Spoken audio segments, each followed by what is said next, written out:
संस्थापकाय च धर्मस्य सर्वधर्मस्वरूपिणे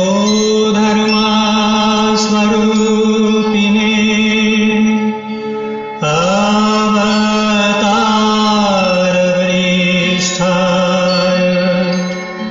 रामकृष्णाय ते नमः।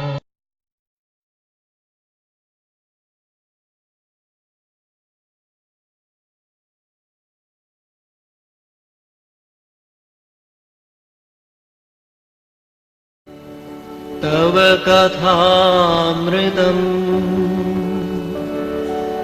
तप्तजीवनम् कविभिरीडितम् कल्मषापहम् श्रवणमङ्गलम् श्रीमदाततम्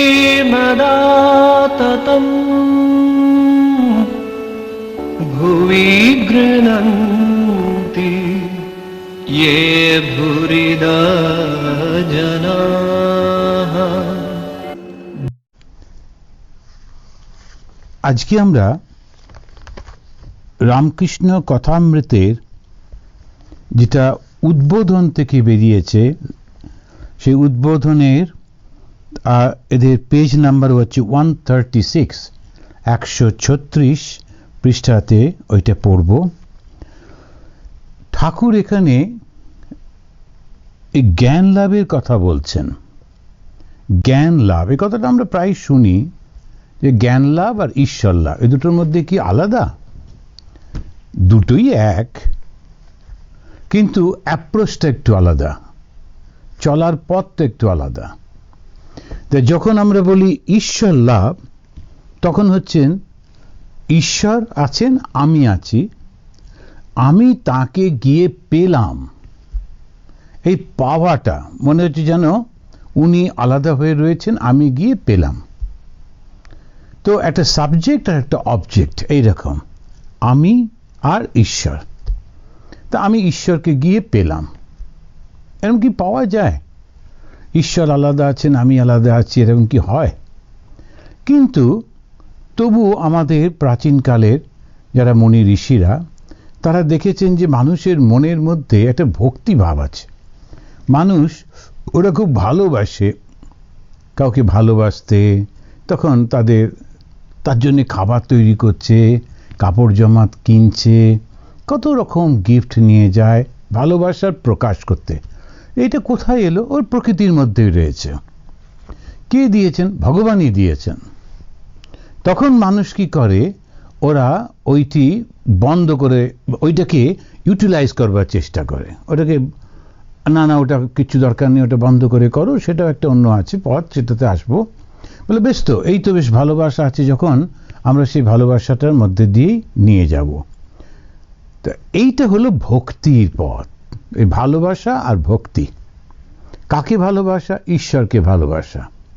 এবং তারপরে সেই নানান রকমের যে আমি তো ঈশ্বরকে দেখিনি, ঈশ্বরের সঙ্গে কথা বলিনি, কেমন করে ভালোবাসবো?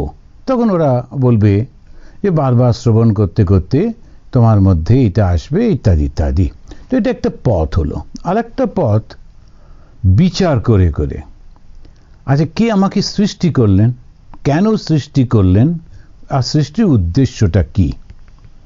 তো এই হচ্ছে তিনটে প্রশ্ন, যে কে সৃষ্টি করলেন, কেনই বা সৃষ্টি করলেন, কি দিয়ে সৃষ্টি করলেন, আর সৃষ্টির উদ্দেশ্যটা কি, আমি করবোটা কি? এই বিচারটা যখন করছে তাকে বলে জ্ঞান পথ, বিচারের পথ। তা ওই বিচার যখন করছে কে সৃষ্টি করেছেন, সঙ্গে সঙ্গে বলল যে সৃষ্টি যখন করেছেন তখন সৃষ্টিতে দুটো জিনিস লাগে। একটা হচ্ছে যিনি করছেন, কাজ করছেন, স্রষ্টা, ইন্টেলিজেন্ট কজ। আর একটা হচ্ছে মেটেরিয়াল কজ, যেটা দিয়ে তৈরি করছে। তো বেশ, আমাকে ঈশ্বর তৈরি করলেন, উনি হচ্ছেন ইন্টেলিজেন্ট কজ, আমাকে তৈরি করলেন। কি দিয়ে তৈরি করলেন? এইখানে এসে একটুখানি কনফিউশন হয়। অন্যান্য ধর্ম তারা বলছে ঈশ্বর তৈরি করে দিলেন, সোমবার দিন এটা করলেন, মঙ্গলবার দিন এটা করলেন, করে করে শনিবার দিন এসে মানুষকে তৈরি করলেন, জাস্ট চিন্তা করলেন হলো। এখন আর একটা বলছে যে ঈশ্বর তার নিজের থেকে তৈরি করলেন, তিনি ছাড়া আর তো কিছু ছিল না। ঈশ্বর ছাড়া আর একটা মেটেরিয়াল ছিল যেটা দিয়ে তৈরি হলো, এটা যেই আমরা চিন্তা করব তখন একটা সমস্যা, কারণ তখন দুটো এক্সিস্টেন্স হয়ে যাচ্ছে, ঈশ্বর আছেন আর একটা মাটির দলা আছে বা পাহাড় আছে। ঈশ্বর সেই পাহাড়টাকে কেটে কেটে বিভিন্ন মূর্তি বানাচ্ছেন, তার মানে দুটো এক্সিস্টেন্স, দুটো থাকলেই সংঘর্ষ হলেই ধ্বংস, এটা হতে পারে না। সুতরাং একটাই ছিল। তাহলে যখন এটা একটু মনে রাখতে হবে, ভক্তির পথ দিয়ে গেলেও এক ঈশ্বর, তিনি সৃষ্টি করলেন। কিভাবে সৃষ্টি করলেন? তার নিজের থেকে সৃষ্টি করলেন। এইবারে আমরা আরেকটু সূক্ষ্মভাবে দেখি, ঈশ্বর নিজের থেকে সৃষ্টি করছেন। আমাদের একটা ধারণা আছে যে এতটা ময়দা মাখা রয়েছে, তার থেকে একটু একটু ছোট ছোট করে নিয়ে আমরা এক একটা লুচি বানাচ্ছি। তো বানাতে বানাতে বানাতে বানাতে 100টা লুচির পরে ওই ময়দাটা কিন্তু আর থাকবে না। তা এই যে নানান রকম সমস্ত জিনিস বানালেন ঈশ্বর, তাহলে কি ঈশ্বর শেষ হয়ে গেলেন? তাকে দিয়ে বানাতে বানাতে, যেমন লুচি বানাতে বানাতে ওই অতটা ময়দার যে এটা ছিল সেটা শেষ হয়ে গেল। এবারে ওইটা লুচি হয়ে বিভিন্ন রূপে থাকতে লাগলো, লুচি, পরোটা, এটা সেটা। তাহলে ঈশ্বরও কি সেরকম ভাবে শেষ হয়ে গেলেন? বলে না, তা কি করে হবে, তা হতে পারে না। তাহলে কি দাঁড়ালো? ঈশ্বর সৃষ্টিও করছেন অথচ শেষও হচ্ছেন না? বলে হ্যাঁ। তখন ওরা একটা খুব সুন্দর বলে একটা স্তোত্র বলে, পূর্ণমদম পূর্ণমিদম পূর্ণমদ পূর্ণশ্চ পূর্ণমাদায় পূর্ণমেব অবশিষ্যতে। পূর্ণাৎ পূর্ণমেব, পূর্ণ থেকে পূর্ণকে নিয়ে নিল, পূর্ণম এব অবশিষ্যতে। তাহলে পূর্ণ থেকে পূর্ণকে নিয়ে নেওয়া হচ্ছে, তাহলেও থেকে যাচ্ছে, এটা কি করে? তখন শঙ্করাচার্য ইত্যাদি তারা এসে বললেন, ব্যাখ্যা করলেন যে আসলে কিন্তু এটা হচ্ছে রিফ্লেকশন। তো ঈশ্বরের প্রতিবিম্ব এসে পড়ছে। যেমন আমরা যদি সমুদ্রের দিকে তাকাই, তো এই ঢেউ আসছে, হাজার হাজার ঢেউ, আর সেই ঢেউয়ের উপরে সূর্যের প্রতিবিম্ব চকচক করছে, লক্ষ লক্ষ সূর্য। কোনো সূর্যটা একটু বড়, কোনো সূর্য একটু ছোট, কিন্তু লক্ষ লক্ষ সূর্য চারপাশে রয়েছে। তো সেটা একদম সূর্যের মতো, কিন্তু আসলে সূর্য নয়। এবং ওই একটা সূর্য বা দুটো সূর্য যদি ভেঙেও যায় তাহলে কিছু এসে যাচ্ছে না। ঠিক তেমনি যিনি সৃষ্টি করলেন আমাদের, তিনি কিন্তু আমাদের ওই তার রিফ্লেকশন দিয়ে তৈরি করলেন, কিন্তু আসল সেটা তিনি, তার কোনো পরিবর্তন হলো না। এই ছোট্ট জিনিসটা যেই বুঝে ফেলতে পারি যে আমরা আসলে তার প্রতিবিম্ব, আমরা সত্য নয়, সত্য ঈশ্বর হতে পারে না, স্যার আমাদের তা প্রতিবিম্ব। এবারে কি হবে? যেইটা ভেঙে যাবে তখন আমরা কোথায় যাব? আবার সেই ঈশ্বরে মিলিয়ে যাব। এখন আমরা প্রচন্ড ভয় পাই মৃত্যুকে, মনে হয় শেষ হয়ে যাব। কতবার যে জন্মেছি আর মরেছি তার কিন্তু ঠিক নেই। প্রত্যেক মৃত্যুর সময় ভাবতাম এই রে কি হবে এবারে, তখন ডাক্তার বুদ্ধি নানা রকম যা হয়েছে, কিন্তু পরে দেখা গেল স্বর্গে গিয়ে ডাক্তারবাবু ঘুরে বেড়াচ্ছেন, আমিও আছি, ওটা তো আপনিও শিখেছেন, বাস ঠিক আছে। সবাই মারা যাচ্ছে, তো কি করা যাবে? এখন এই যে বারবার মৃত্যুর মুখোমুখি হয়ে প্রচন্ড ভয় পাচ্ছি, কেন? অজ্ঞান। কি অজ্ঞান? আমি ভাবছি এইটুকুই আমি, আমার যে একটা ঢেউ ভেঙে গেল, আবার ঢেউ হলো, আর একটা ভেঙে গেল, আর আরো হলো, শেষ আছে। ঠিক তেমনি এই তাকে বলে জ্ঞান। তো জ্ঞান মার্গ মানে কি? জ্ঞান মার্গ মানে এইটা বিচার করা, আমি কিন্তু একটু প্রতিবিম্ব, আই এম এ রিফ্লেকশন। সুতরাং আমার এইটা ভেঙে গেলেও, প্রতিবিম্বটা চলে গেলেও আসলটা থেকেই যাচ্ছে। এই পথটাকে, এই বিচার করে করে এগোচ্ছি, এই পথটাকে বলে জ্ঞানের পথ। মার্গ মানে পথ, তো জ্ঞানের পথ।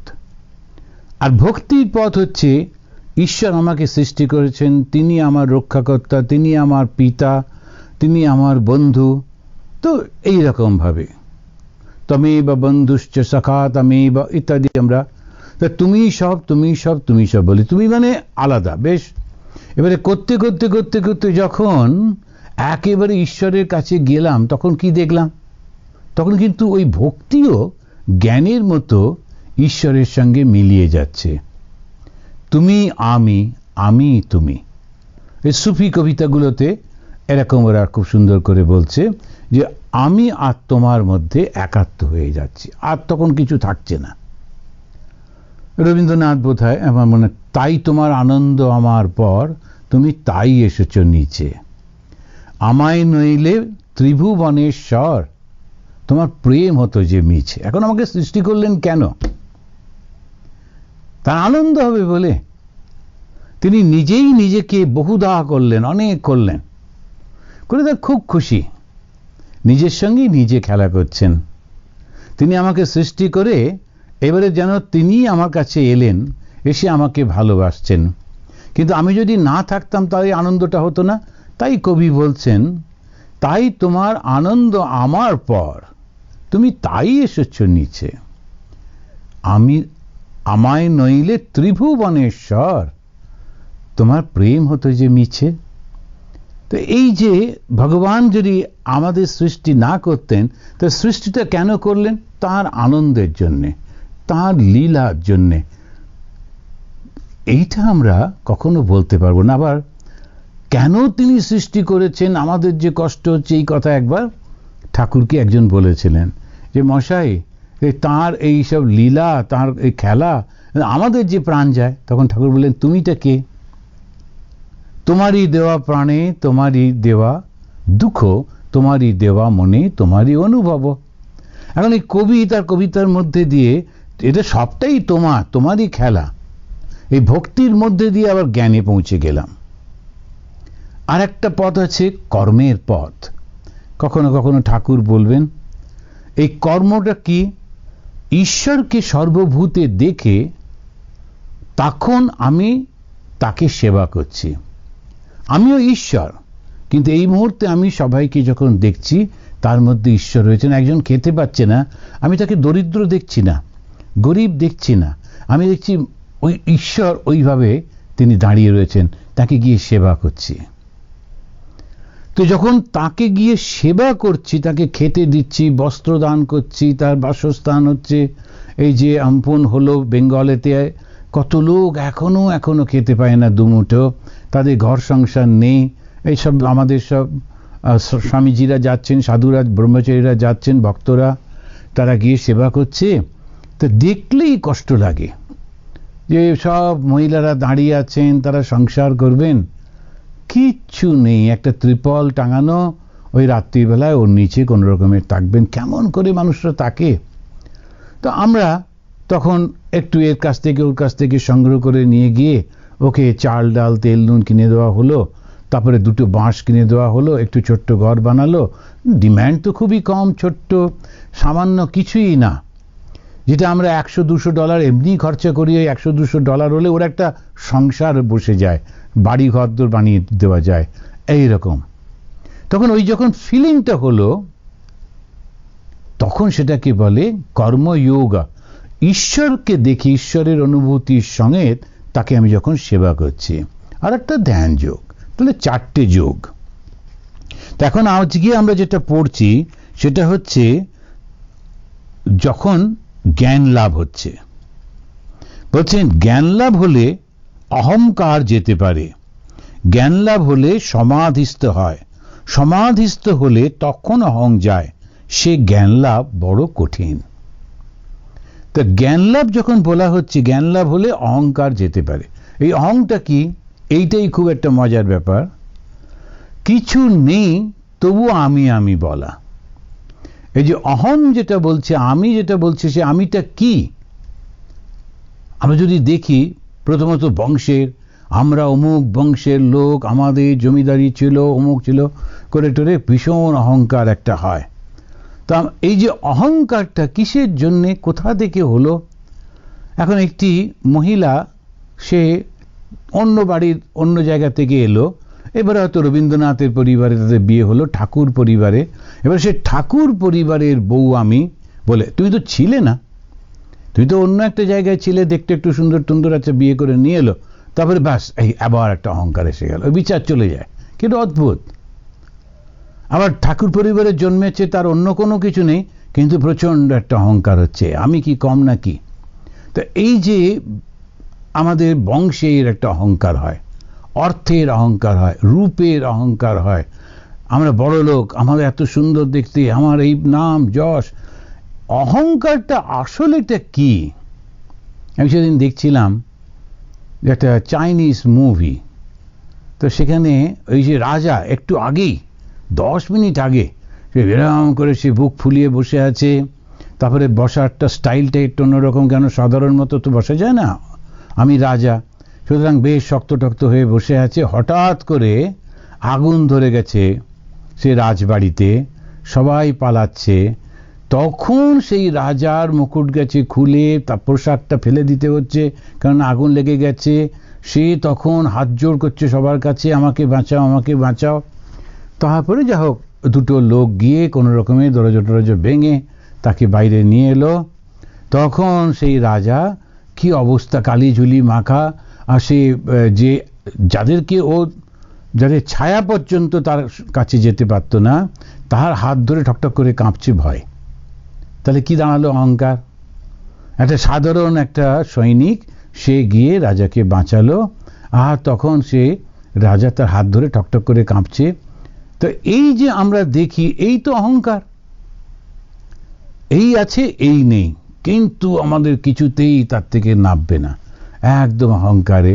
যখন সে যাচ্ছে রাস্তা দিয়ে, যখন লক্ষ্য করবেন একটুখানি কোনো অ্যাসেম্বল মধ্যে লোকজন রয়েছে, সঙ্গে সঙ্গে চোখে গগলস পরে হাঁটাটা পাল্টে গেল, একদম মুখটা স্টিফ, কে তাকে দেখছে ভগবান জানে, কিন্তু ও ভাবছে আমি একটা বিরাট লোক।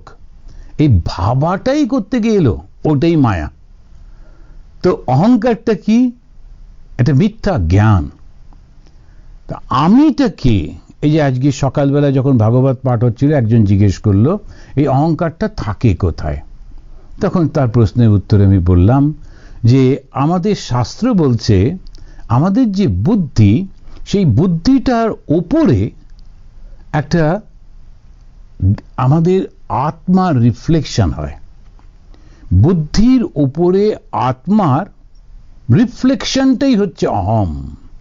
তাহলে ভেবে দেখুন, শুধু রিফ্লেকশনে যদি ওই উদাহরণ দিয়ে বলা যায় যে রাত্রিবেলায় চাঁদ সবাইকে বকাবকি করছে, এই তুমি জানো আমি কত আলো দিচ্ছি, তাই আমার দিকে কোনো তোমার ধ্যান নেই, আমাকে সবসময় পুজো করো, আমি তোমাদের রাত্রিবেলায় আলো দিচ্ছি, ইত্যাদি ইত্যাদি। আলোটা চাঁদের, আলোটা তো সূর্যের, কিন্তু চাঁদ রিফ্লেক্টেড গ্লোরি, আমাদেরও না তাই। ওই যে সেই যে যাকে আমরা ঈশ্বর মানি না বলে বলছি, যে অহংকার করে বলছি, ওই অহংকারটা কিন্তু তারই প্রতিচ্ছবি। ওই তার ছবিটা এসে পড়েছে, সেই জন্য চকচক করছে বুদ্ধিটা, মনে হচ্ছে আমি একটা কি বিরাট, আমি একটা কি বিরাট। ভগবান না করুন হঠাৎ গেল সেই বুদ্ধিটা বিভ্রম হয়ে নিজেকে চিনতে পারছে না, কিছুই হয় না, এরকম কত কত হয়, কিন্তু তবু যায় না। তা এই অহংকারটা সম্পূর্ণ যখন চলে যায়, ওই বিচার করে করে, ওই প্রার্থনা করে করে, তখনই এই সমাধিস্থ হয়। সমাধিস্থ মানে তখন নিজের জায়গায় পৌঁছে যায়, আমি কে, সেই অবস্থাটায় সে পৌঁছে যাচ্ছে। বেদে আছে সপ্তভূমিতে মন গেলে তবে সমাধি হয়। সপ্তভূমি মানে কি? তো মূলাধার, স্বাধিষ্ঠান, মণিপুর, অনাহত, বিশুদ্ধ, আজ্ঞাচক্র, তারপরে সহস্রার। এই যে সহস্রারটা হচ্ছে সপ্তভূমি। তো যোগীদের কথা, যোগীরা বলছেন, বেদে বলছে যে আমাদের যে শীত দাঁড়া আছে একদম যেখানে শুরু হচ্ছে, ওটা হচ্ছে মূল আধার, ওইখানেতেই শুরু, সমস্ত শক্তিটা ওর মধ্যে থাকে। সেখান থেকে ধীরে ধীরে যখন আমরা উঠতে থাকি, তখন একদম শেষে মাথার মাঝখানে এসে, তখন সেইটা হচ্ছে আমাদের ওই সপ্তভূমি। সপ্তভূমির ওই ওপরটাতেই হচ্ছে আমাদের সমাধি হয়। আবার জ্ঞানের পদ্ধতিতেও এটা সপ্তভূমি আছে এবং ভক্তির মধ্যে দিয়েও সপ্তভূমি আছে। তো এই সপ্তভূমি সবসময় বলছে সমাধি হলে তবে অহং চলে যেতে পারে। মনের সচরাচর বাস কোথায়? প্রথম তিন ভূমিতে। এখন এই যে মনটা তিনি বলছেন লিঙ্গ, গুহ্য, নাভি এই তিনটেতে ওই থাকে প্রথম সেই তিনটে বাস। তো এখানেতে তিনটে ভূমিতেও থাকে, তা সেই কারণেতে সবসময় সংসারের আসক্তি হয়। যেই সেই মনটা হৃদয়ে এসে যায়, অনাহত বলে এই জায়গাটা বলছে, এটা একটা টার্মিনোলজি, অনাহত। তো যেই সেখানে এলো, এই মনে যখন হৃদয়ে এসে গেল, তখন তার ঈশ্বরীয় জ্যোতি দর্শন হচ্ছে। আমাদের বেশিরভাগ মানুষের মন নাভি থেকে তিনটে নিচে, সেই জন্য আমরা শরীর ছাড়া কিছু বুঝতে পারি না। ওই খাওয়া আর শরীর আর ওই ভোগ আর ওই ভোগ সমস্ত কিছু। এবার যদি আপনি 500-600 বছরে যত আমাদের সাহিত্য আছে পড়ে দেখুন, ওই একই জায়গায় ঘুরঘুর করছে। এ ওকে ভালোবাসলো, ওর সঙ্গে ওর যোগাযোগ হলো, এর অহংকার হলো, ওর রাগ হলো, এর সঙ্গে খুনোখুনি করলো, ওকে তুলে নিয়ে। আপনি ভেবে দেখুন, যত মুভি আছে, যত সিনেমা আছে, সব ঘুরে ফিরে একটা জায়গায় এসে পৌঁছচ্ছে ওই তিনটির উপরে। কিন্তু আমরা ওটাকে পছন্দ করি, আমরা দেখেও যাচ্ছি। কেন? আমাদের মন তো ওটার উপরে যেতে পারে না। কিন্তু যেই একটু লাভ দিয়ে সেটা উঠতে পারে, বাস, যেই মনটা হৃদয়ে চলে এলো, তখন হৃদয়েতে আসার পরে পরেই একটা অন্য জগৎ, তখন হচ্ছে আধ্যাত্মিক জগৎ শুরু হয়ে যাচ্ছে। তখন ঈশ্বরীয় জ্যোতি দর্শন হয়। যেখানে মন, সেটা যখন হৃদয়ে এলো, তখন জ্যোতি দর্শন হয়। সে ব্যক্তি জ্যোতি দর্শন করে বলে এ কি, এ কি। তারপরে হৃদয় থেকে ওটা কণ্ঠে আসে। সেখানে যখন মনের বাস হয়, তখন কেবল ঈশ্বরীয় কথা কহিতে ও শুনিতে ইচ্ছা হয়।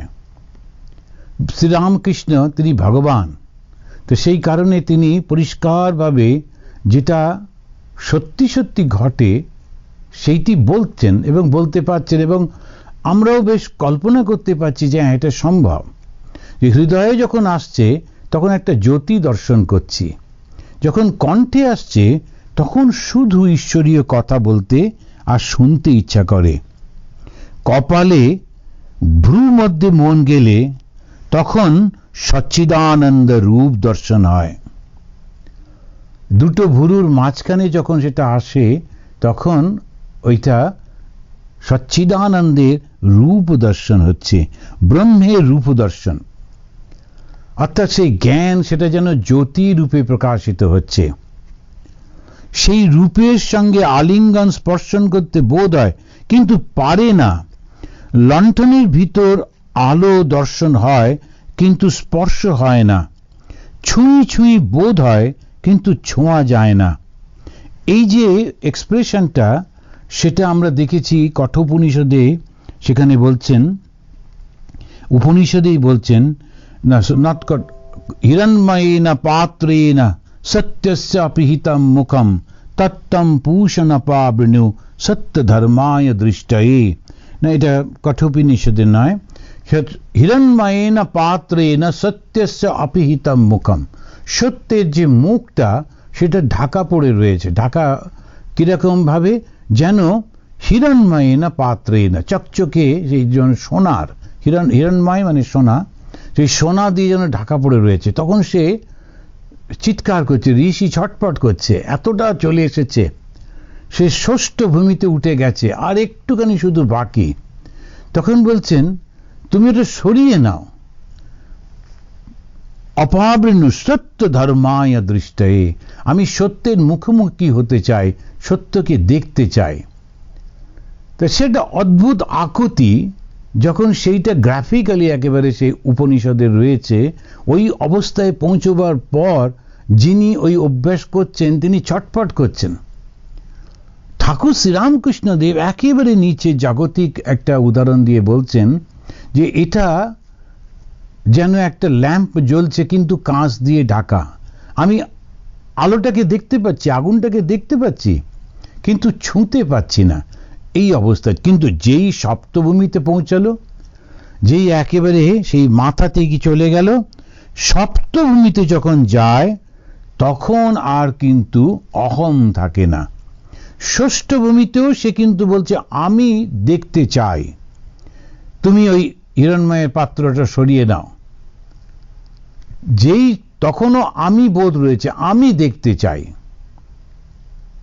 যখন সপ্তভূমিতে পৌঁছে যাচ্ছে তখন কিন্তু আর সেই আমি বোধটা থাকছে না, আমি আর তুমি তখন একাকার হয়ে যাচ্ছে। তখন বিজয় প্রশ্ন করছে, বিজয় কৃষ্ণ গোস্বামী, তো তিনি প্রশ্ন করছেন, সেখানে পৌঁছবার পর যখন ব্রহ্মজ্ঞান হয় মানুষ কি দেখে?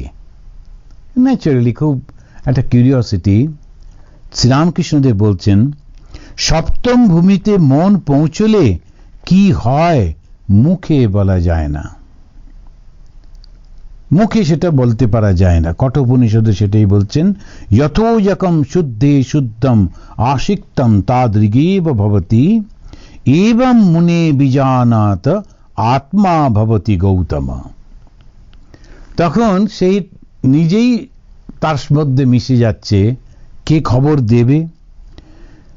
তো ঠাকুর সঙ্গে সঙ্গে উদাহরণ দিচ্ছে। ওনার তো সেই একটু কথা বললেই সঙ্গে সঙ্গে একটা ছোট্ট করে উদাহরণ দেন আর জিনিসটাকে খুব সুন্দর করে বুঝিয়ে দেন। বলছেন, জাহাজ একবার কালাপানিতে গেলে আর ফেরে না, জাহাজের খবর আর পাওয়া যায় না, সমুদ্রের খবরও জাহাজের কাছে পাওয়া যায় না। আগেকার দিনে তখন তো আর এত এই সমস্ত ইলেকট্রনিক্সের ইয়ে ছিল না, কমিউনিকেশন সিস্টেম। তো জাহাজটা যখন চলে যেত তখন শুধু অপেক্ষা, যদিও ফিরে আসে। তো সেইটা উদাহরণ দিতে গিয়ে বলছেন, নুনের ছবি মানে হচ্ছে নুনের পুতুল, সে সমুদ্র মাপতে গিয়েছিল, কিন্তু যাই নেমেছে অমনি গলে গেছে। সমুদ্র কত গভীর কে খবর দিবেক, যে দিবে সে মিশে গেছে। ঠাকুর সেই বাঁকুড়ার ভাষা, তার বাঁকুড়ার বাংলা, তো এই বাংলাটা কলকাতার বাংলা না, বাঁকুড়ার বাংলা। তো তিনি ওই রকম ভাবে দিবেক এরকম করে করে বলছেন, তো খুবই মিষ্টি লাগে শুনতে। তো তিনি বলছেন যে নুনের ছবি অর্থাৎ নুনের পুতুল, নুনটা তো সমুদ্র থেকেই তৈরি। দেখুন কিরকম সুন্দর উদাহরণ। তো সমুদ্র থেকেই তো সে তৈরি। এবারে তো সমুদ্র যখন সে মাপতে গেল, যেই জলে নামলো এমনি জলের মধ্যে মিলিয়ে গেল, তখন আর কে ফিরে এসে খবরটা দেবে? তা সপ্তভূমিতে গেলে মনের নাশ হয়ে যায়, মন অমনা ভবতি, তখন আর তার মন থাকে না। তা মনটা তখন আর মন থাকে না কেন? মন মানে তো আমি, মন মানে তো অহংকার, মন মানে তো একটা বিচ্ছিন্নতা। কিন্তু যখন সেই বিচ্ছিন্নতা থাকে না, অহংকার থাকে না, আমি বোধ থাকে না, যখন সেটা সম্পূর্ণ মিলিয়ে গেছে, তখন কে কাকে খবর দেবে, কেমন ভাবেই দেবে? সেই জন্য কি বোধ হয় মুখে বলা যায় না। স্বামী বিবেকানন্দ তার একটা কবিতাতে বলছেন, বোঝে প্রাণ বোঝে যার। ইটস এ সাবজেক্টিভ একটা এক্সপিরিয়েন্স। কেউ এটা এক্সপ্রেস করতে পারে না, বলতে পারে না কেমন সেই যে আনন্দটা, মুখে বলা যায় না। তো রসগোল্লা কেমন, যেমন রসগোল্লা যেমন হয়, রসগোল্লা সম্পর্কে আমরা কি বলতে পারি না, এটা একটা সাদা গোল মতো, একটু নরম, একটু মিষ্টি, এইসবগুলো বলতে পারি। তা ব্রহ্ম সম্পর্কেও বলতে গিয়ে বলছেন এর সৎ, এটা চিত, এটা আনন্দ, এইসব বলছেন। কিন্তু আসলে যে কি এটা বললে কি বোঝানো যাবে? সেটা তো বোঝানো যাচ্ছে না। তো এই যে সচ্চিত আনন্দের স্বরূপ, এটা যেটা আমরা বলছি, সেইটা এখানেতে এরকম ভাবে বোঝানো যাচ্ছে না। তো শ্রীরামকৃষ্ণ বললেন, যখন আমরা জ্ঞানের পথ দিয়ে আত্মার কাছে পৌঁছই, যখন ভক্তির পথ দিয়ে ঈশ্বরের কাছে পৌঁছই, কিন্তু যখন দুটোই মিলিত হয়ে যায়, যখন ভক্ত ভগবানের সঙ্গে মিলিত হন আর জ্ঞানী যখন আত্মার সঙ্গে বা ব্রহ্মের সঙ্গে মিলিত হন, দুজনেই কিন্তু আর কোনো খবর দিতে পারেন না। কেন কি? সেটা তখন দুজনেই মিশিয়ে গেছেন। এক ফোঁটা জল সে যখন সমুদ্রে পড়ছিল তখন তার একটা নাম হয়তো ছিল, তার রূপ ছিল, কিন্তু যেই সেই সমুদ্রে পড়ল তখন সেই ছোট্ট ফোঁটা জলটাকে কেউ খুঁজে পাবে না, এটা তো তখন সমুদ্র হয়ে গেছে। এটা তো সেই রকম যে আমিতে সংসারী করে, কাম কাঞ্চন আসক্ত করে, সেই আমিটা খারাপ আমি। জীব ও আত্মার প্রভেদ হয়েছে এই আমি মাঝখানে আছে বলে। জলের উপর যদি একটা লাঠি ফেলে দেওয়া যায় তাহলে দুটো ভাগ দেখা যায়, বস্তুত জল এক, লাঠিটার দরুন দুটো দেখাচ্ছে। অহম সেই লাঠি, লাঠি তুলে নাও, এক জল থাকবে। এর থেকে আর সহজ করে বোঝানো বোধহয় সম্ভব না। যখন একটা ঈশ্বর, তিনি ভগবান এবং যে ভক্ত বা সাধক এবং আত্মা, এটার মাঝখানে পার্থক্যটা কোথায় থাকছে? ওই আমিটা।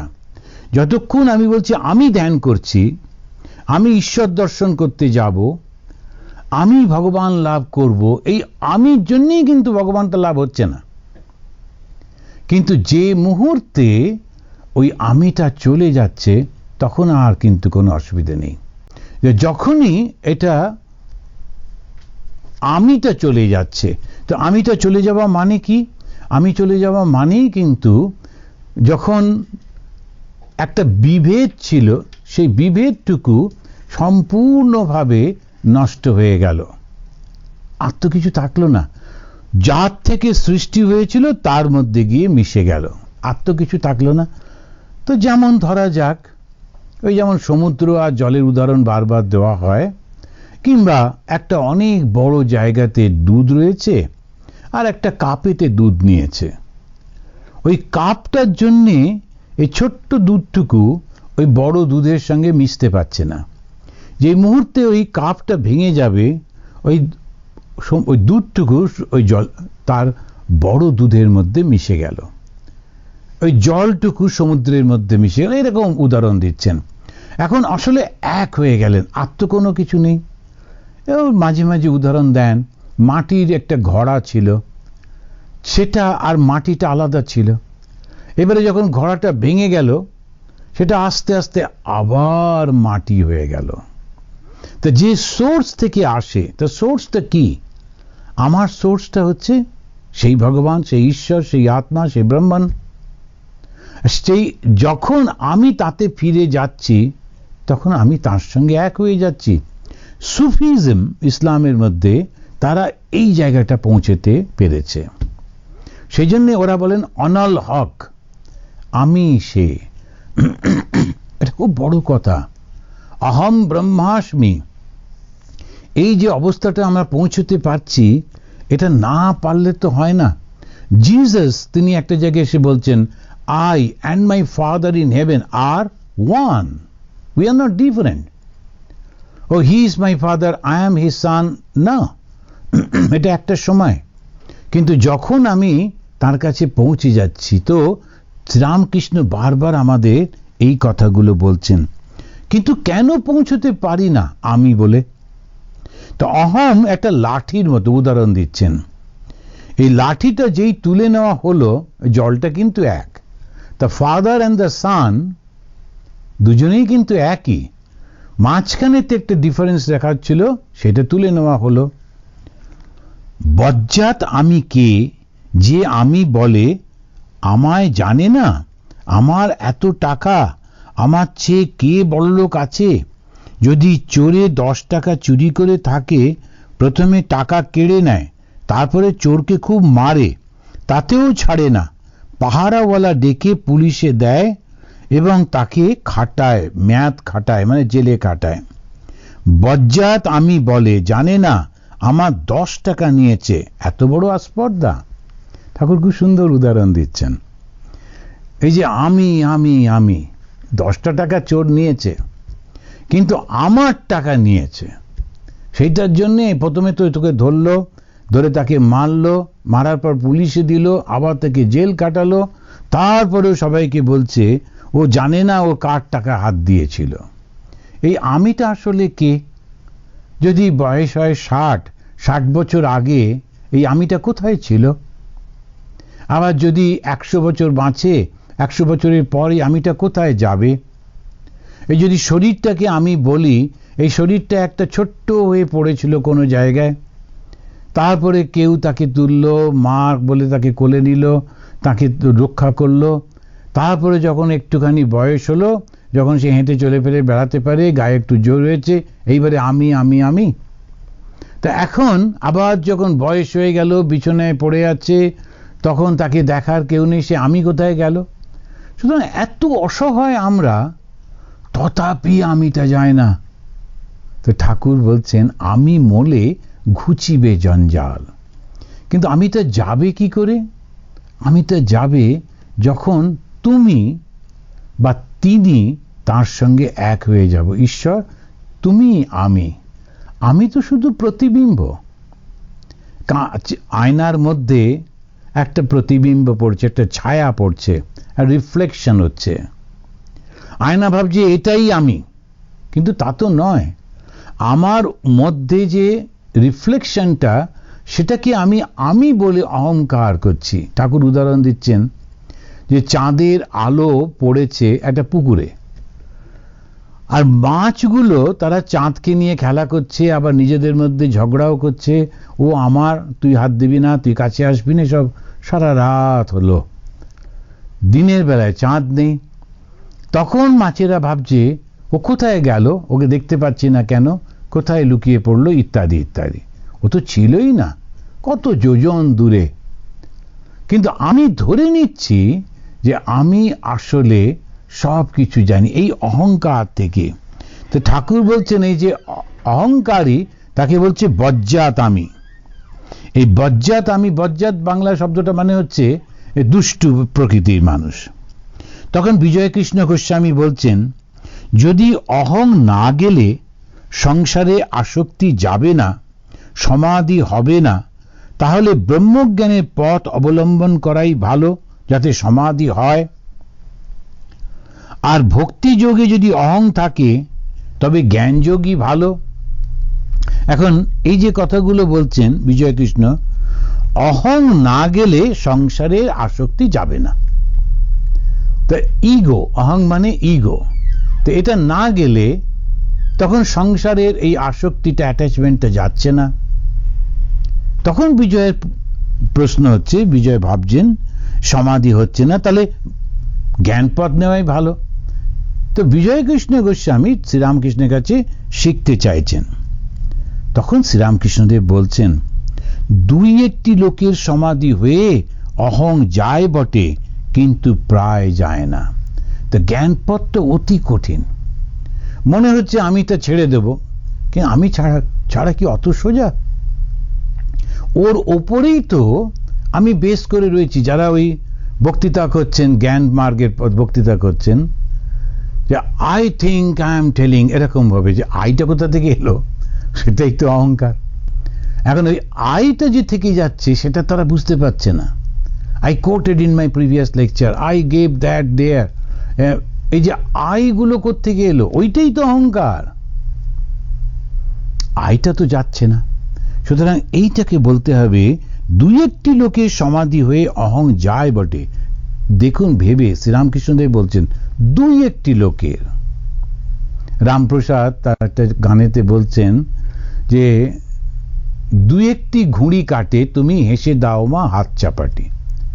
তা ঘুড়িটা উঠছিল, সেই ঘুড়িটা একটা দুটো ঘুড়ি কাটে, তুমি হেসে দাও মা হাত চাপাটি।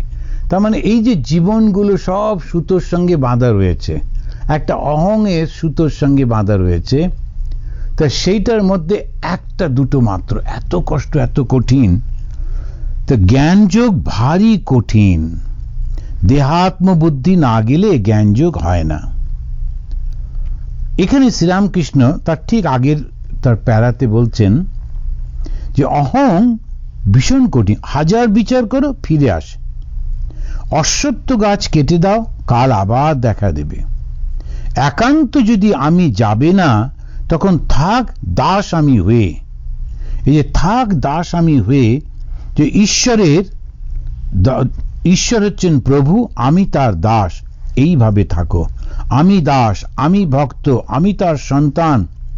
তখন কিন্তু মিষ্টি খেলে এই যে এটা নিচ্ছি, আমি ঈশ্বরের দাস, আমি ঈশ্বরের সন্তান, এই যে ভাবটা নিচ্ছি, 5টা ভাব আছে। ঠাকুর শ্রীরামকৃষ্ণদেব আর একটা যোগ করেছেন, সন্তান ভাব।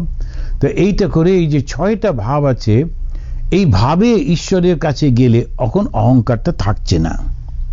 তারপরে বলছেন জ্ঞান যোগ ভারী কঠিন। বিজয়কৃষ্ণ বলছিলেন কি না, যে জ্ঞান যোগের মধ্যে দিয়ে গেলেই তো ভালো হয়। আসলে বিজয়কৃষ্ণ গোস্বামী তিনিও ব্রাহ্ম সমাজী ছিলেন। তা ব্রাহ্ম সমাজীরা খানিকটা মিশিয়ে করতো, জ্ঞান আর ভক্তি মিশিয়ে করতো। মেনলি ওরা জ্ঞানের কথা বলতো, মূর্তি পুজো করতো না, এবং ওই উপনিষদ বেদ থেকে ওরা বলতো। তো সেইটার জন্য উনি বলছেন যদি বিচার করলে হয় তাহলে কি অসুবিধে, বিচার করলে সমাধি হবে। কি সমাধি? অহং থাকবে না, তখনই তো সমাধিটা হচ্ছে। আমরা যখন ধ্যান করতে বসি, যারা আপনারা দীক্ষা নিয়েছেন জানেন, আপনাদের গুরু, আমি এটা অনেকবার বলেছি, নিশ্চয়ই বলেন যে তুমি ধ্যান করবে হৃদয়ের মধ্যে তোমার ইষ্ট দেবতাকে বসিয়ে। ইষ্ট দেবতা বা দেবী আমার হৃদয়ের মধ্যে বসে আছেন, উনি তাকিয়ে আছেন, আমি যেদিকে তাকিয়ে আছি সেই দিকে মুখ করে। আমি কি করে দেখব? আমি কিন্তু আমার শরীর থেকে বেরিয়ে এসে বাইরে থেকে আমার শরীরটাকে আমি দেখছি। সেজন্য যারা মাঝে মাঝে ধ্যান শিখতে চায়, তা আমি বলি যে খাটের উপর শুয়ে মনে করো যে তুমি খাটের পাশে দাঁড়িয়ে তোমার শরীরটাকে দেখছো, পা থেকে মাথা পর্যন্ত ভালো করে দেখতে পাচ্ছ। দরকার হলে আয়নায় ভালো করে দেখে এসে শুয়ে পড়ো। খাটের পাশে দাঁড়িয়ে ভালো করে চিন্তা করো যেন তোমার শরীরটা শুয়ে রয়েছে, একদম মুখ, চোখ, কান, পা পর্যন্ত। যদি ভালো করে একদম মনে হয় একদম স্পষ্ট দেখতে পাচ্ছি, তখন কিন্তু খুব ভালো ধ্যান হয়েছে, শরীর থেকে বেরিয়ে গেছি। এই শরীর থেকে বেরিয়ে গিয়ে যখন আমি ওটাকে দেখছি, তেমনি ভাবে শরীরের বাইরে এসে আমি দেখছি আমার এই শরীরের মধ্যে একটা খুব সুন্দর মন্দির গড়ে উঠেছে, আর সেই মন্দিরের মধ্যে ভগবান বসে আছেন। সেই ভগবানকে আমরা পুজো করছি। তো ভগবানকে যখন আমরা পুজো করছি, ভগবান বসে আছেন, কিন্তু আমি তো তার থেকে আলাদা হয়ে গেছি। তখন আমার ওই শরীর বোধটা থাকছে না, দেহ বুদ্ধি যেই চলে গেল, তখন কিন্তু অহংকারটাও চলে যায়। সেটাই বলছেন, দেহ বুদ্ধি না গেলে জ্ঞান হয় না।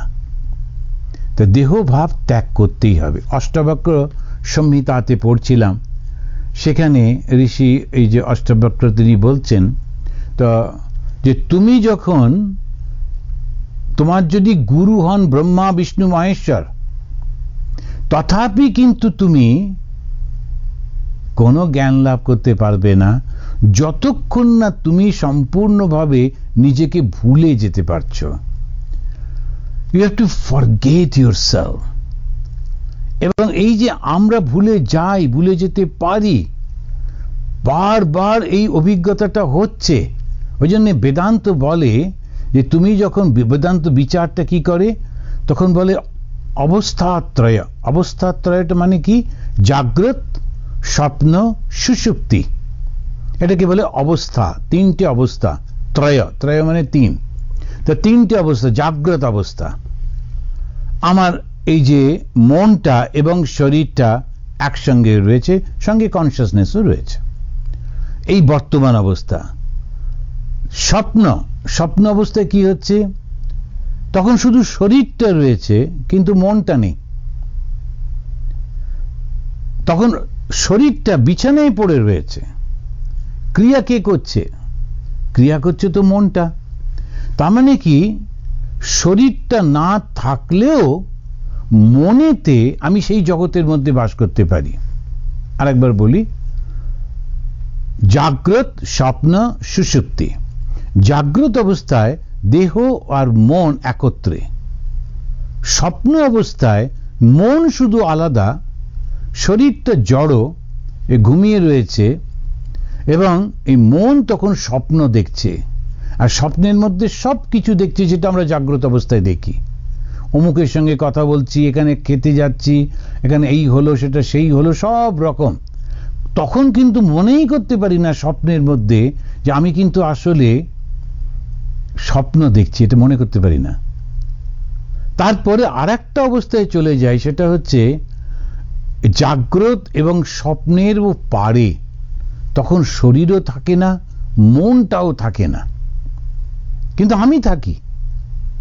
এবং সেই অবস্থা ফিরে এসে আমি তখন বলি, ও কি সুন্দর ঘুমিয়েছি, স্বপ্নও দেখিনি, খুব ফ্রেশ একদম।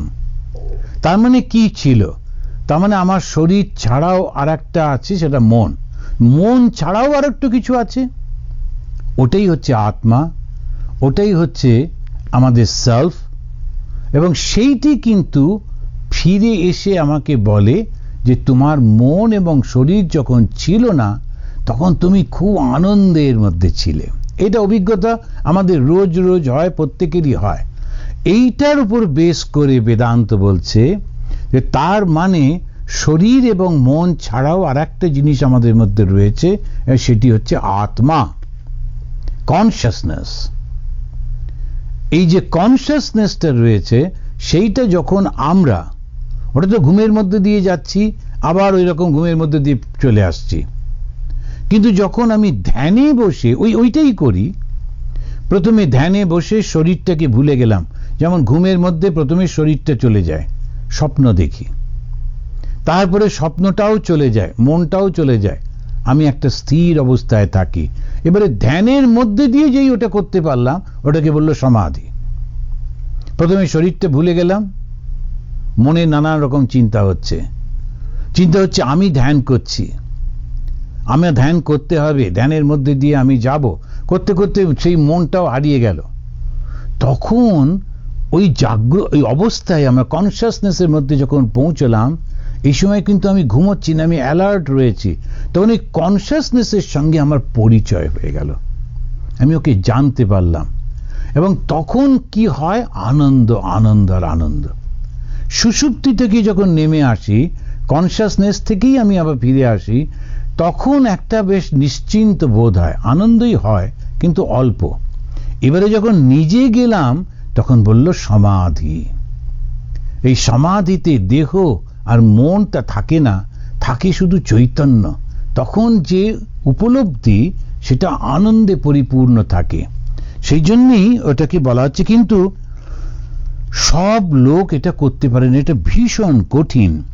তাই সেই কারণে ঠাকুর বলছেন, বরং একটা কাজ করো, তুমি বরং আমাকে তোমার বন্ধু বলে, আমাকে তোমার প্রভু বলে, এরকম ভাবে যে একটা রিলেশন তৈরি করে নাও, করে নিয়ে থাকো। তো সেই জন্য আবার তিনি বলছেন, দাস আমি কি ভক্তির আমি কি বালকের আমি, এরা আমি রেখা মাত্র। এই যে আমি বলছে বটে, কিন্তু এটা একটা জাস্ট মনে হচ্ছে যেন রয়েছে, আসলে নেই। মাস্টার মহাশয় তিনি সপ্তম পরিচ্ছেদ লিখবার আগে, যেহেতু ঠাকুর এই আলোচনা করলেন, তখন তিনি গীতা থেকে, যে গীতার 12 অধ্যায়ের 5ম শ্লোকটি এখানে তুলে দিলেন। ক্লেশ অধিকতরস্তেষাম অব্যক্ত আসক্ত চেতসাম। অব্যক্তে আসক্ত, অব্যক্ত যেটা ব্যক্ত হয়নি, সেইখানে যার মন যাবার চেষ্টা করছে, সেটা তাদের কিন্তু অত্যন্ত কষ্ট। ক্লেশ অধিকতরস্তেষাম অব্যক্ত আসক্ত চেতসাম অব্যক্তা হি গতি দুঃখম।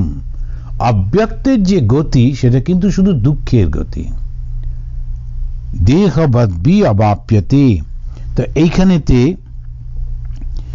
আমাদের ওই চেষ্টা করতে হবে যে জ্ঞানপথ তো অবশ্য একটা ভ্যালিড এবং ভেরি ভেরি ইম্পর্টেন্ট একটা রাস্তা ঈশ্বরে পৌঁছবার, আত্মজ্ঞান লাভ করা। এটা সবার জন্য নয়। কেন না? আমরা যারা চাকরি বাকরি করে, তাদের তো দেহবোধ রয়েছে, তাদের চাকরি তো নানা রকম রেসপন্সিবিলিটি রয়েছে, তখন সে যদি জ্ঞান পথে সাধন ভজন করে, এই কথাটা একটু মনে রাখতে হবে, জ্ঞানের পথটা জানাটা কেন কোনো অসুবিধে নেই, কিন্তু যখন আমি সেইটাকে আমার জীবনে একটা সাধনের পথ হিসেবে নিলাম, আত্মজ্ঞান লাভ করবে বলে ভুল হয়ে যাবে। কেননা রোজ রোজ প্রতিনিয়ত বেশিক্ষণ সময় আমি ডাক্তার, আমি ইঞ্জিনিয়ার, আমি অফিসার, আমি একটা প্রফেশনাল, এখন এই সবগুলো রয়েছে, আবার আমি নই চিন্তা করাটা ভীষণ কঠিন। তো সেই কারণেতে এরা ভক্তি যোগটা এনে দিল, এবং ভক্তি যোগটাতে অনেক সময় ওরা ওই খুব সহজভাবে বেরোবার আগে, ঠাকুর আমি অফিসে যাচ্ছি, তুমি আমার সঙ্গে থেকো। অফিসে গিয়ে, ঠাকুর আমি ওই অফিসে বসলাম, নানান রকম কাজকর্ম হবে, দেখো আমি যেন তোমাকে ভুলে না যাই, আমি যদি ভুলে যাই তুমি কিন্তু আমায় ভুলবে না। আবার অফিসের শেষে, ঠাকুর আজকে এইসব কাজকর্ম হলো, কিছুটা ভালো কিছুটা মন্দ, নানা রকম সব হয়েছে, নাও এসব তুমি গ্রহণ করো, এবার চলো বাড়ি যাই। এবারে বেশ একটা গুড কোম্পানি, একটা বেশ বন্ধু ঠাকুরের সঙ্গে হচ্ছে, ভগবানের সঙ্গে হচ্ছে, সে বন্ধুর মতো কথাবার্তা, কিন্তু হচ্ছেটা কি, সারাক্ষণ ঈশ্বরের চিন্তা হচ্ছে। এই ঈশ্বর চিন্তা করতে করতে তখন তারই আবেশটা আসে, সেটাই তো বলছেন, তেষামহম সমুদ্ধর্তা মৃত্যু সংসার সাগরাত। ভগবানকে যখন কেউ বারবার চিন্তা করছে, তখন ভগবানকে যখন চিন্তা করছে, তখন তিনি বলেন তাকে আমি ওই মৃত্যুর সমুদ্র থেকে বাঁচিয়ে নিয়ে যাব।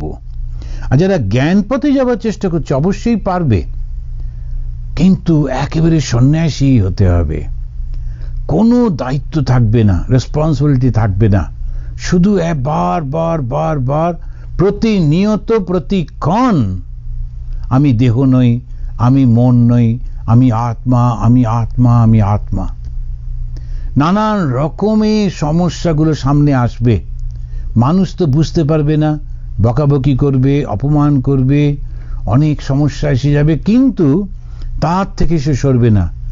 কারুর খুব নিজের বন্ধু, তার থেকে এমন কিছু বেশি ইন্টেলিজেন্ট ছিল না, কিন্তু খুব বড় পোস্টে পৌঁছে যাচ্ছে, কোনো রাগ হবে না। কেউ একজন একদম নিজের কাছের লোক, নিজের ভাই, তার সে পড়ে গেল, নানান কষ্ট হচ্ছে, কোনো দুঃখ হবে না। এটা যদি করতে পারা যায় তাহলে জ্ঞান পথে ঠিক আছে। আর যদি না পারা যায়, তখন হচ্ছে বুঝে নিতে হবে এই মুহূর্তে আমার প্রয়োজন হচ্ছে এমন একটি পথ যেটা বর্তমানে আমি যা যা করছি সেটাকে সাপোর্ট করবে, অ্যাট দ্য সেম টাইম আমাকে ঈশ্বরের দিকে নিয়ে যাবে। তো ওই পথটা সব থেকে ভালো পথ হচ্ছে কর্মের পথ বা ভক্তির পথ। তা এই ভক্তির পথ দিয়ে ঠাকুর বলছেন, বিজয় শ্রী রামকৃষ্ণদেবের প্রতি, মহাশয় আপনি বজ্জাত আমি ত্যাগ করতে বলছেন, দাস আমিতে দোষ নেই। বিজয় কৃষ্ণ খুব সুন্দর প্রশ্ন করছেন, বজ্জাত আমি, আবার ঠাকুর বললেন দাস আমি। বজ্জাত মানে হচ্ছে বাংলা শব্দে মানে দুষ্টু প্রকৃতি, খারাপ, খারাপ আমি। আর দাস আমি, তখন শ্রীরামকৃষ্ণ, হ্যাঁ দাস আমি, আমি ঈশ্বরের দাস, আমি তার ভক্ত, এই অভিমান, এতে দোষ নাই, বরং এতে ঈশ্বর লাভ হয়।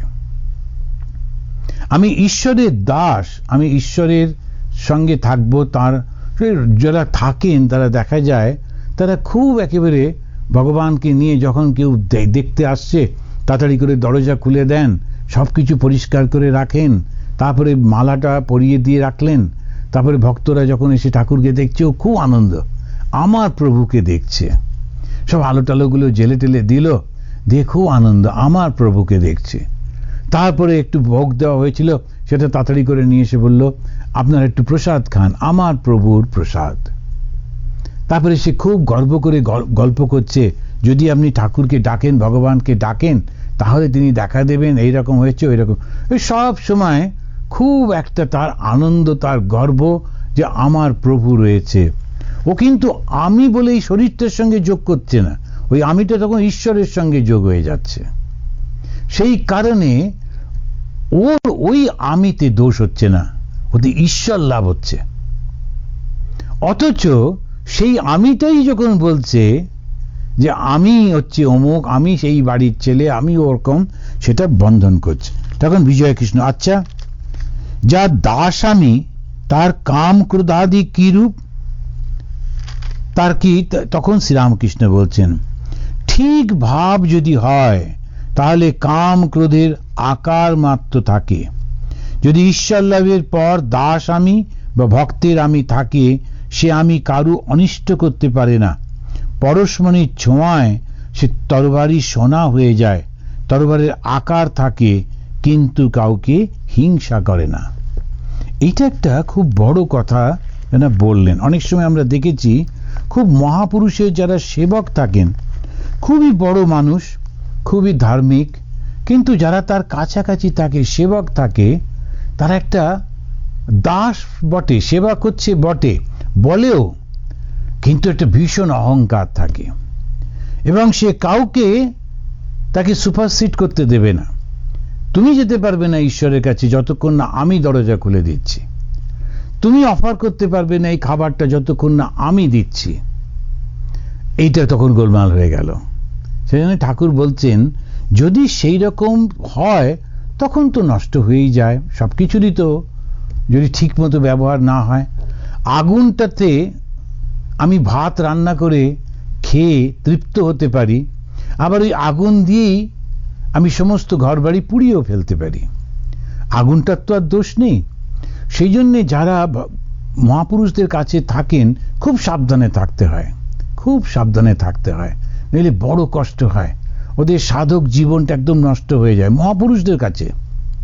এই যেমন ঠাকুরের কাছে থাকতেন তারই ভাগ্নে হৃদয়রাম, খুব বড় বড় লোকেরা আসতে লাগলো, ঠাকুরের জন্যই তো ওরা আসে। কিন্তু হৃদয়রাম, না আপনি এখন বসুন, উনি বিশ্রাম করছেন, দেখি কিভাবে কখন আপনার সঙ্গে দেখা করিয়ে দেওয়া যায়। হৃদয়রাম তখন শুরু করে দিল, কারোর সঙ্গে দেখা করতে দেবে না, তাকে কথা বলতে দেবে না, তার মুখের কথা বসিয়ে কথা বলে দেয়। উনিও এই তো বলছিলেন, আপনার সম্পর্কে বলছিলেন যে আপনি এরকম করেছেন বলে একটা কিছু বলে দিল। ফলে যে পাপটা হয়, সেই যে অন্যায় যেটা করছে, তখন তার কিন্তু ওই ভগবানের কাছে থাকাতেও কোনো ফল হয় না।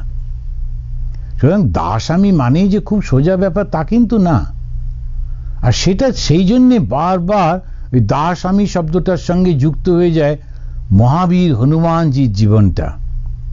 তিনি রামজি তাকে এত ভালোবাসেন, ভগবান শ্রীরামচন্দ্রের এত কাছে তিনি রয়েছেন, আর তার নিজস্ব গুণ অনেক, অতুলিত বলধাম শরণশৈলাব দেহম, এই সমস্ত তার নিজস্ব গুণও রয়েছে, কিন্তু তথাপি ভীষণ হাম্বল, কিছুতেই ওটা প্রকাশ করবেন না, অত্যন্ত হাম্বল হয়ে থাকেন। এইটা যখন না হয় ভুল হয়ে যায়। সাধনা তো সাধনা যখন ঠিক মতো যদি না হয়, ভুল হয়ে গেল। আর ভুল হলে সেটা আমার দোষ, ঈশ্বরের তো কিছু করা যাবে না। তো সেই জন্য ঠাকুর বলছেন, আসলে যদি ঠিক মতো হয় তখন কিন্তু ও উপরে উপরে রাগ থাকতে পারে, এই করতে পারে, সেই করতে পারে, কিন্তু ভেতরে সে সোনা হয়ে গেছে, তখন আর সেটা দিয়ে কারুর অনিষ্ট হয় না, বরঞ্চ তো খুব ভালোই হয়। তো আজকে আমার মনে হয় আজকে আমরা এই পর্যন্ত থাকি। তা ঠাকুর ওই বারবার আমাদেরকে বলছেন, আমাদের অবস্থা বুঝে তিনি বলছেন যে তোমরা বরং ভক্তির পথে চলো। কেন বলছেন? কেননা আমিটা এত প্রবল, জ্ঞান মার্গে ওই আমিটা রাখা চলবেই না, এবং সেইটা যে আমি করব, সাধনা করব, তার পরিবেশ নেই তো। সেই জন্য জ্ঞান মার্গের ব্যাপারটা বুঝে নিলাম এবং তার শেষটা দেখলাম যে আমি আর তিনি এক, সো অহমস্মি, সে তিনি আমি, এই যে ভাবটা, এটা বুঝলাম। কিন্তু আমার যে পথটা যেটা আমি বেছে নিলাম, যে পথ ধরে আমি সেইখানে গিয়ে পৌঁছাবো, সেইটাকে আমি ভক্তির পথে নিলাম। কেন? ওতে সুবিধে অনেক। যখন আমরা চাকরি বাকরি করছি, পড়াশুনো করছি, সংসারে রয়েছি, তখন আমি নিজেকে সেখানে বলতে পারি, প্রভু তুমি দয়া করে আমার হাতটা ছেড়ে দিও না। কেউ যেন আছেন যে আমার হাত ধরেছে, কোনো দুঃখ হলে, বেদনা হলে, কোনো একটা অনিশ্চিত অবস্থা হলে, বিপদ হলে আমি কারো কাছে গিয়ে বলতে পারি, কাঁদতে পারি, আমি অভিমান করতে পারি, আমার সেই ইমোশনগুলো একটা প্রকাশ পেতে পারে। কিন্তু জ্ঞান মার্গে তো সব কিচ্ছু নেই। সেজন্যে যখন সেই ছেলে মারা গেছে তখনও কিন্তু সেই ঠাকুর বলছেন যে চাষি ঘুমোচ্ছিল, ইতিমধ্যে তার ছেলেটা সাপের কামড়ে মারা গেল। চাষি ও জ্ঞান অভ্যাস করত, জ্ঞান পথের। যখন উঠে বসলো তার স্ত্রী তাকে বলছেন যে তোমার ছেলে মারা গেছে। চাষিটা চুপ করে তাকিয়ে তাকিয়ে দেখছে ওই ছেলেটা মারা গেছে। তখন স্ত্রী আর থাকতে পারেনি, বলছে তুমি কিরম নিষ্ঠুর, তোমার একমাত্র ছেলে সে মারা গেল, তোমার কোনো কান্না আসছে না, কষ্ট আসছে না? তখন চাষিটি বলছে না, আসলে কি জানো, আমি যখন ঘুমোচ্ছিলাম তখন আমি স্বপ্নে দেখেছিলাম আমি রাজা, আমার 7টা ছেলে আছে, এবং খুব সবকিছু আনন্দে চলছিল। এবারে ঘুম থেকে দেখলাম, ঘুম থেকে ভেঙে গেল, আমি রাজাও নই, 7টা ছেলেও নেই, আমি চাষি আর আমার একটা ছেলে। এখন বিচার করছি যে ওই রাজা 7টা ছেলে সত্য না চাষি আর একটা ছেলে সত্য, কোনটা সত্য? এই হচ্ছে বিচার। সেখানে কোনো দোষ দেওয়া চলে না, কোনো দুঃখিতে অভিভূত হওয়া যায় না, কোনো ইমোশন, কোনো কিছু নেই, বিচারের তরবারি সবসময়। এটা কি সবার পক্ষে সোজা? সবাই কি পারবে? যিনি পারবেন তিনি তো ধন্য। কিন্তু ঠাকুর বলছেন তোমার কথা তো ছাতে ওঠা, তা যেটা দিয়ে গেলে তাড়াতাড়ি হবে এবং তুমি খুব আরাম করে যেতে পারবে নিশ্চিন্তে, ওটা ভক্তির পথটাই নাও। তো আজকে শ্রীরামকৃষ্ণ আমাদের শেখালেন যে তোমরা বরং ভক্তির পথে ভগবানকে ভালোবাসার চেষ্টা করো। তো এই ভক্তি বলুন, জ্ঞান বলুন, কর্ম বলুন আর ধ্যান বলুন, একটা জিনিস মাথায় রাখতে হবে, এই যে জগৎ এর একজন স্রষ্টা আছেন এবং তিনি সত্য, তিনি চিরকাল, তিনি ছাড়া আর কোনো কিছু নেই। এইটি মাথায় রেখে আমাদের চলতে হবে। তো খুব ভালো লাগলো, আবার সামনের মাসে প্রথম রবিবারে আবার দেখা হবে বিকেলবেলায়। আজকে আমরা সেই ঠাকুরকে প্রণাম করি যিনি সম্পূর্ণ পবিত্র, তিনি হচ্ছেন নিরঞ্জন, যার কোনো অঞ্জন বা কালি লাগেনি। তিনি নিত্য, তিনি অনন্তের রূপ, আর তিনি ভক্তদেরকে অনুকম্পা করে শরীর ধারণ করেছিলেন। সেই শ্রীরামকৃষ্ণকে প্রণাম করি। নিরঞ্জনম নিত্যম অনন্তরূপম ভক্তানুকম্পা ধৃত বিগ্রহম বৈ ঈশাবতারম পরমেশমিড্যম তম রামকৃষ্ণম শিরসা নমামা। ওম শান্তি শান্তি শান্তি। হরি ওম তৎসৎ। শ্রীরামকৃষ্ণ अर्पणमस्तु।